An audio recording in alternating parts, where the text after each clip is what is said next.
If your weekend plans take you through central Saanich tomorrow, you may want to be prepared to wait. In fact, you may want to avoid driving along West Saanich Road altogether. The Tsartlip First Nation is taking over a section of the roadway to call attention to Douglas Treaty rights.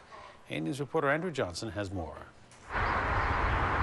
For about 2 hours tomorrow, there won't be any cars or trucks traveling this busy artery through the Saanich Peninsula. Instead, the Tsartlip First Nation will be filling the white lines on foot to get your attention.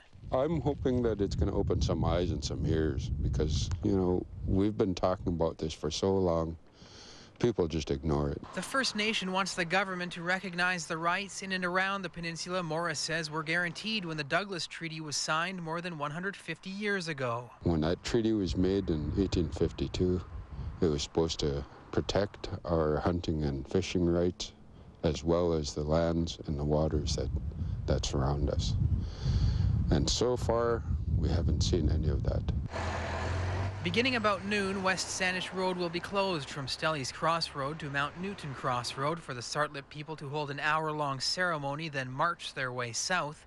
Central Saanich Police and City RCMP will be on site and promise to keep on top of the situation. We respect the right for peaceful protests, but we have to measure that with the people who live in that area that want to come and go, and we certainly can't prohibit that. Central Saanich Police say anyone who lives along West Saanich Road should be able to get in and out of their driveways without any trouble during the protest. Essentially, the road will be open to local traffic.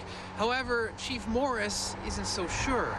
Well, we'll see when the time comes. The closure will inconvenience many drivers, but is being welcomed by neighbors of the Tsartlip Nation. The founder of nearby Woodwind Farms, a therapeutic community for the homeless, says he supports the cause out of respect and because of what he sees on Victoria's streets. There are far too many First Nations people on the streets of Victoria and the streets of British Columbia, and there's an especially important emphasis for us to be effective at helping them put homelessness behind them forever. Tomorrow won't be the first time the Tsartlip First Nation is setting up a blockade to get its point across. In 2007, the same stretch of West Saanich Road was the scene of a protest to convince drivers to slow down for the safety of children attending nearby schools and parks. In central Saanich, Andrew Johnson, A News.